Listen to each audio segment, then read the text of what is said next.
జగిత్యాలలో ఆకతాయిలు రెచ్చిపోయారు. Petrol bunk వద్ద సిబ్బందితో వాగ్విదానికి దిగిన శేఖర్ గంగారాం విధ్వంసానికి యత్నించారు. వెంటనే బంక్ యజమాని పోలీసులకు సమాచారం అందించాడు. విచారణ నేపథ్యంలో అక్కడకు చేరుకున్న పోలీసులు అయితే పోలీసులపై దాడికి యత్నించారు ఆకతాయిలు. దీంతో విధులకు ఆటంకం కలిగించారన్న ఆరోపణలతో ఇద్దరిపై కేసు నమోదు చేశారు ఎస్ఐ గీత.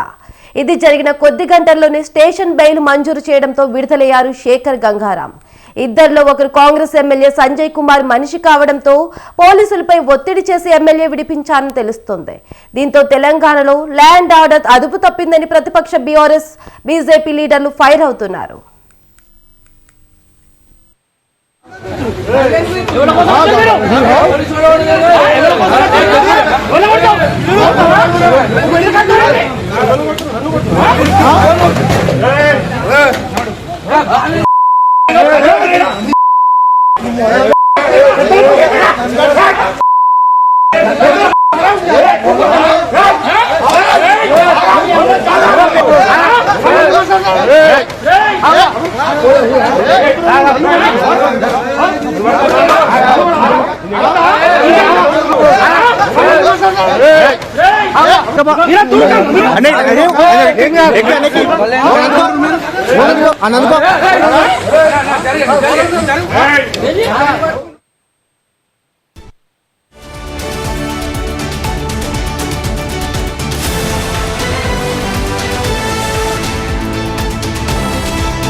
ఎక్సైజ్ ఉన్నతాధికారులు తనను మానసికంగా వేధిస్తున్నారని ప్రకాశం జిల్లాలో ఓ కానిస్టేబుల్ నిరసనకు దిగాడు.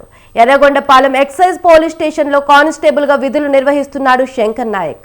అయితే సిహెచ్ శ్రీనివాసరావు డ్యూటీ పేరుతో తనను వేధిస్తున్నారని, కులం పేరుతో దూషిస్తున్నారని ఆరోపించాడు శంకర్ నాయక్. ఓ కేసులో మద్యం విక్రయిస్తున్న నిందితుడిని తీసుకురమ్మని చెప్పి మళ్లీ తానే వదిలేయమని చెప్పారని, ఆ తర్వాత నిందితుడు ఎక్కడా అంటూ తీవ్ర ఇబ్బందులకు గురి చేశారని ఆవేదన వ్యక్తం చేశాడు. ఇకనైనా తనకు న్యాయం చేయాలని ఎక్సైజ్ శాఖ ఉన్నతాధికారులకు డిమాండ్ చేశాడు.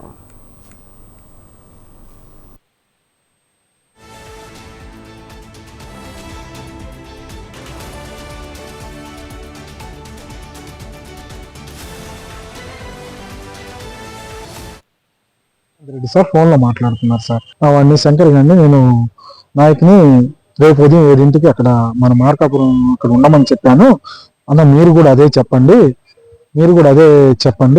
నేను చెప్పినట్టుగానే వాడిని అట్ట వదలకూడదు, వాడిని ప్రతిరోజు 7 రమ్మని ప్రతిరోజు చెప్పండి అని చెప్పారు సార్. చెబుతూ ఉన్నారు సార్. అదేమన్నా సార్ నేనేం చేశాను సార్, అంత అన్యాయంగా నా మీద ఇంత కక్ష పెట్టారు, నేనేం చేశాను సార్ అని చెప్పి అడగగా నువ్వెవరో నా కొడక అని చెప్పేసి దుర్భాషలు ఆడి నన్ను అక్కడ అవమానపరిచారు సార్. ఇంకా కులాన్ని ఎత్తి తిట్టారు సార్. తిట్టంగానే సరే ఆ విషయాన్ని నేను తెలియపరచుదామని ఎర్రగొండపాలెం పోలీస్ స్టేషన్కి వెళ్ళి కంప్లైంట్ ఇచ్చాను సార్. నా కంప్లైంట్ రిజిస్టర్ చేయలేదు. సిఐ గారు వెళ్ళి నా మీద కంప్లైంట్ ఇచ్చి నా మీద కేసు పెట్టారు సార్. దానికి సంబంధించి నాకు 41 నోటీస్ ఇచ్చి ఎస్ఐ గారు పంపించారు సార్. ఇది నేను ఏ తప్పు చేయకపోయినా నన్ను ఈ విధంగా అధికార బలాన్ని